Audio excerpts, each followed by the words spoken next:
Hey, it's Doug Atkinson here at Identiverse 2018 in Boston, and I am here with Mark Foust, Chief Product Evangelist from Optimal Idm. We are at Identiverse 2018, and you've been here a couple days now. You've been all over. It's quite an event. Tell me a little bit about what Optimal's been talking to customers about, or at least prospects. Certainly.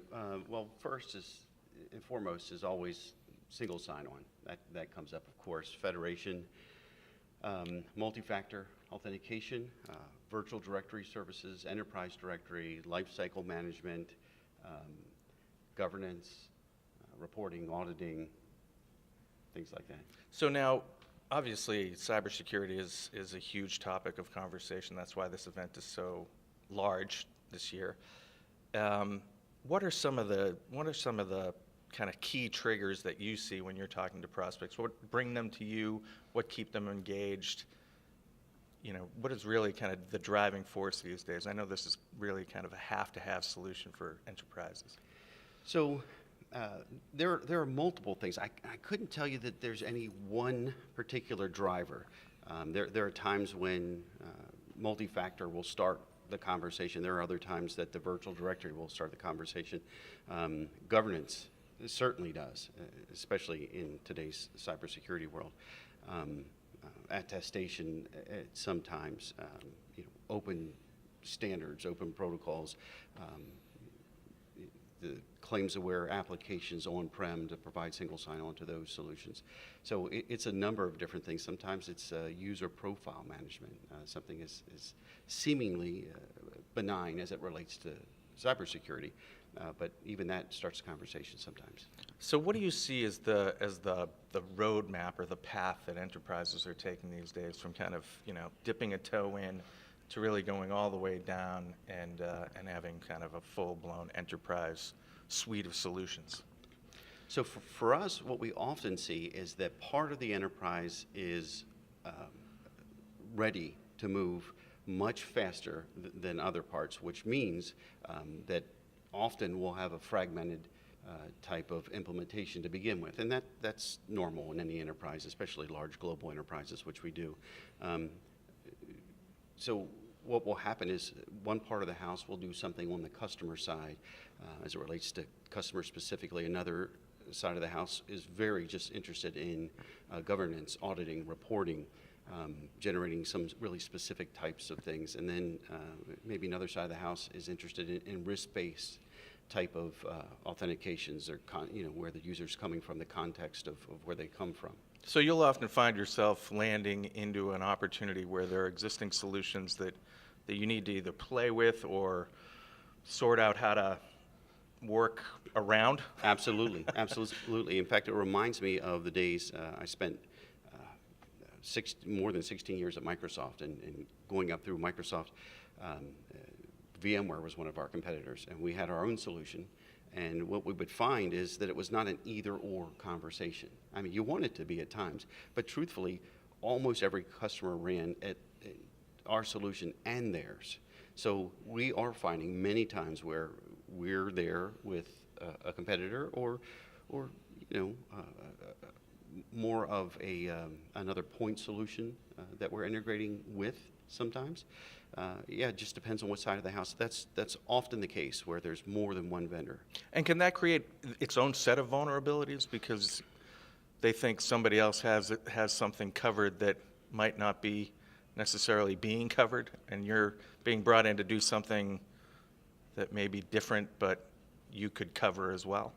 That could be the case, except for with us, we provide the fully managed service.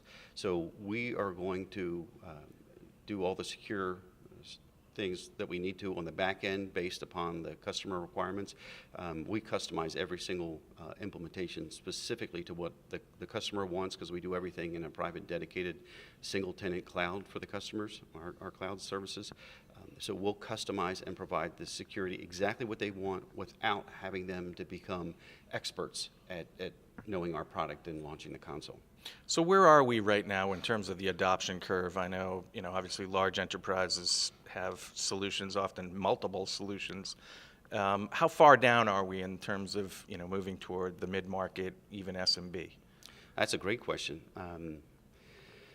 Mid-market SMB adoption, I'd say there's still a whole lot of upside there, a whole lot of upside, because they don't deal with complexity the same way that a large enterprise would, and they don't have the same needs. Often in a smaller mid-market company, they want to have a solution already vetted for them, and they'll adopt their processes to the technology, whereas the Fortune 1,000 companies, they want your technology to adopt the way they do business, their business processes, their needs, their cybersecurity needs. And so for the smaller customers, they look for more guidance. And so really it's easier, right? Oftentimes to work with the mid-market than just because they're not asking for things they don't know to ask for. Right, they don't. They don't. And they're going to adopt so many other things because they're not in their maturity life cycle of their processes internally. Maybe they're still looking at doing Office 365 and all the other SaaS applications out there, and they may not be interested in the integration right now, so maybe they're not going to measure the integration, how important that is to them right at this point, because they don't know to think that far ahead. And so it gives us a chance to educate them on how important looking out into the future is. So how are you seeing traction come to Optimal IDM? Is it vertical at this point? I mean, are you finding a lot of traction in particular verticals, or is it company size?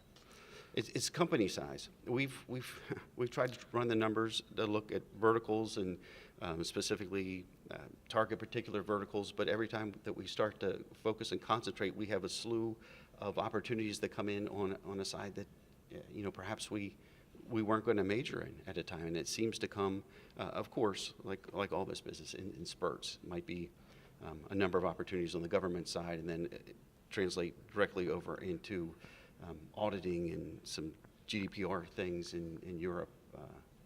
So so do you find as folks come to you that they're coming because they have a problem, or are they coming proactively on the whole? But they're coming because they have a problem. Right.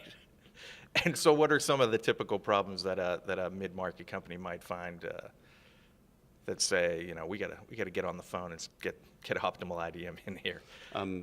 So when we think of it as a security bent, no one's buying security like they would insurance, because no one's particularly worried about something that what they might think is so far into the future. So they're not going out and buying insurance.